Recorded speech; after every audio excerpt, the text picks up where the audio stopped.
Hello hello hello నేనండి మీ నారా చంద్రబాబు నాయుడు గారిని మీ ముఖ్యమంత్రిని మాట్లాడుతున్నా. ఏంటంటే ఈ పథకాలు ఎలా అమలవుతున్నాయి? ఈ పథకాలు మీకు నచ్చాయా? ఏ పథకం మీకు ఎలా నచ్చింది? దీపం పథకం మీరు తీసుకున్నారా? అర్థమవుతుంది కదండి ఎవరితో మాట్లాడుతున్నాను ఏంటనా? ఏం లేదండి, ఐవీఆర్ఎస్ ద్వారా ఏదైతే ఐవీఆర్ఎస్ ద్వారా ప్రజల నుంచి వాళ్ళ ఫీడ్బ్యాక్ తెలుసుకోవడానికి చంద్రబాబు నాయుడు గారు ఒక వినూత్న కార్యక్రమం అయితే పెట్టారు. హలో పథకాలు ఎలా అందుతున్నాయి అని అడగటం కోసం ఏంటి డైరెక్ట్గా ప్రజల మాటే ఫైనల్ అని ఈ కార్యక్రమం పెట్టడం జరిగింది. కాబట్టి దీంట్లో ఐవీఆర్ఎస్ ద్వారా కాల్స్ అయితే కనుక ప్రతి ఒక్క లబ్ధిదారుడింటికి ఫోన్ కాల్ వెళ్తుంది. ఆ ఫోన్ కాల్లో అవసరమైతే నారా చంద్రబాబు నాయుడు గారు వాయిస్తోనే ఫోన్ కాల్ వెళ్తుంది. అంటే ఐవీఆర్ఎస్ కాల్స్లో కూడా కొన్ని రకాలు ఉన్నాయి. అంటే డైరెక్ట్గా చంద్రబాబు నాయుడు గారు మాట్లాడుతున్నట్టు ఏంటి ఏదైతే పథకాలు ఉన్నాయో పథకాలు ఎలా అందుతున్నాయి, పథకాలు ఎలా అమలవుతున్నాయి అనే దాని మీదే ఈ ఫీడ్బ్యాక్ తీసుకోవాలని కూటమి ప్రభుత్వం నిర్ణయించిందంట.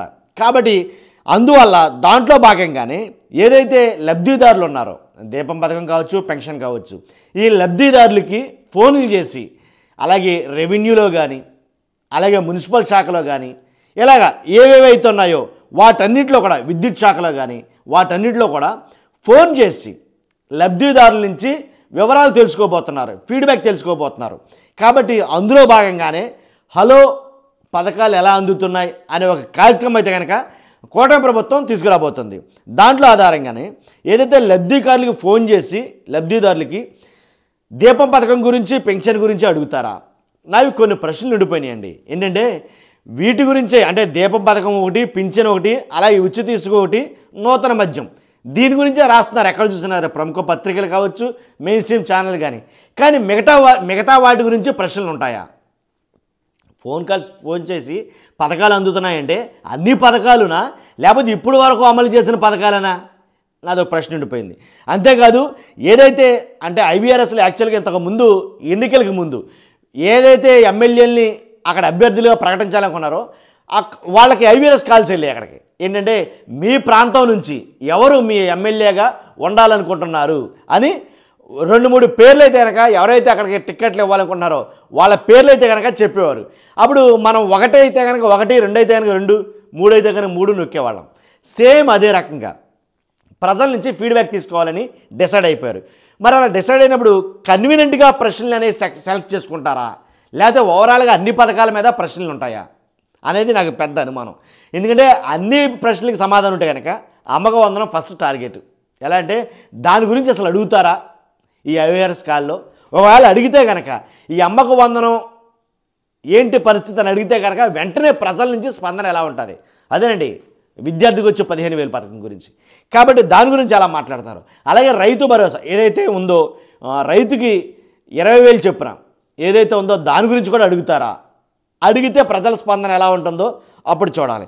అలాగే మహిళలకు నెలకు 1,500 అన్నారు కదా, మరి ఆ నెలకు 1,500 గురించి కూడా అడుగుతారా ఐవీఆర్ఎస్ ఫోన్ కాల్లో? కాబట్టి ఈ పథకం పట్ల మీ అభిప్రాయం ఏంటని అడుగుతారా? అడగగలరా? అడగలేరా?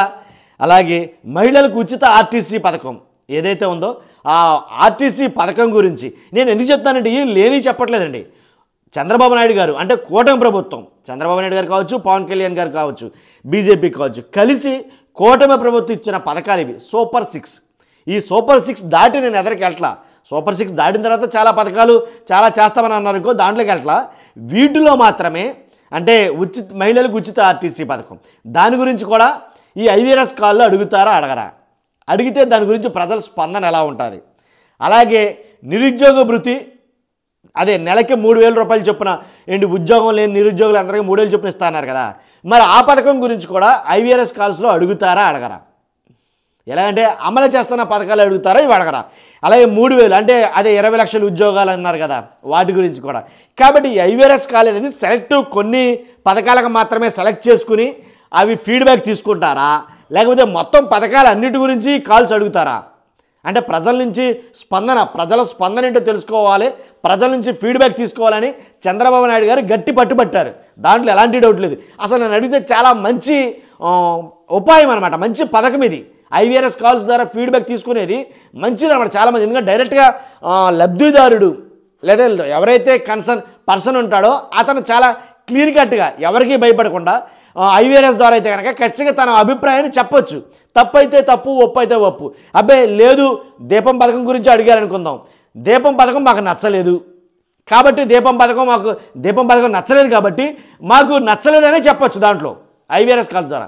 ఒకవేళ నచ్చిందని చెప్పొచ్చు. లేదు మాకు అందలేదు అని అనుకుంటే అందలేదని ఆప్షన్ ఇస్తే కనుక ఆ ఆప్షన్ టిక్ చేయొచ్చు దీపం పథకం గురించి. అలాగే పింఛన్ చాలామందికి తీసేస్తున్నారు అని అంటున్నారు. కాబట్టి తీసేసిన వాళ్ళు ఎవరైనా ఉంటే కనుక దాన్ని రిజెక్ట్ చేసి దాంట్లో ఉండే బెటర్ ఆప్షన్స్ ఏమైనా ఉంటే కనుక వాటి చెప్పొచ్చు. లేదు డైరెక్ట్గా ఫోన్ కాల్స్లో వాళ్ళు మాట్లాడితే కనుక ఇంకో ఆప్షన్ ఉంది. డైరెక్ట్గా మాట్లాడితే కనుక వేరే వాళ్ళు ఎవరైనా ఫోన్ చేసి ఇలా మేము చంద్రబాబు నాయుడు గారు ఆఫీస్ నుంచో లేదా కూటమి ఆఫీస్ నుంచి ఫోన్ చేస్తాం అని చెప్పేసి వాళ్ళు డైరెక్ట్గా ఫోన్ మాట్లాడితే కనుక మనం మాట్లాడితే వాళ్ళు రికార్డ్ చేసుకోవడం అలాగే నోట్ చేసుకోవడం గురించి వస్తే కనుక అప్పుడు దీపం పథకం గురించి కంప్లైంట్లు వస్తాయి. అలాగే పెన్షన్ ఎవరికైతే అందట్లేదో వాళ్ళందరూ కూడా మాకు అందట్లేదనో లేకపోతే మాకు ఇస్తున్నారనో బాగుందనో 4000 చేశారు హ్యాపీ అనో ఏదో చెప్తారు వాళ్ళ సమాధానం.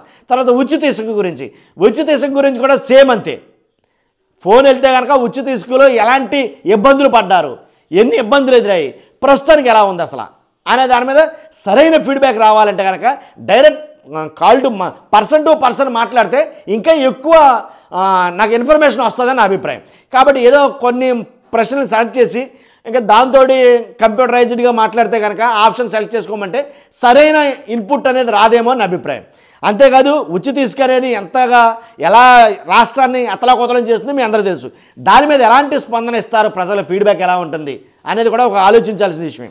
కాబట్టి నూతన మద్యం సిండికేట్ పాలసీ, నూతన మద్యం ఇవన్నీ కూడా ఎలా జరిగింది, కాబట్టి వీటి మీద ప్రజల్లో ఎంత వ్యతిరేకత ఉంది అనేది తెలుసుకోవాలనుకున్నా లేదా ప్రజల్లో వీటి పట్ల ఎంత మంచి సదాభిప్రాయం ఉందని తెలుసుకోవాలన్నా పర్సన్ టు పర్సన్ కాంటాక్ట్ తోటి పర్సన్ టు పర్సన్ మాట్లాడితే కనుక ఇంకా బాగా వాళ్ళ వివరణ ఇస్తారేమో అని అభిప్రాయం.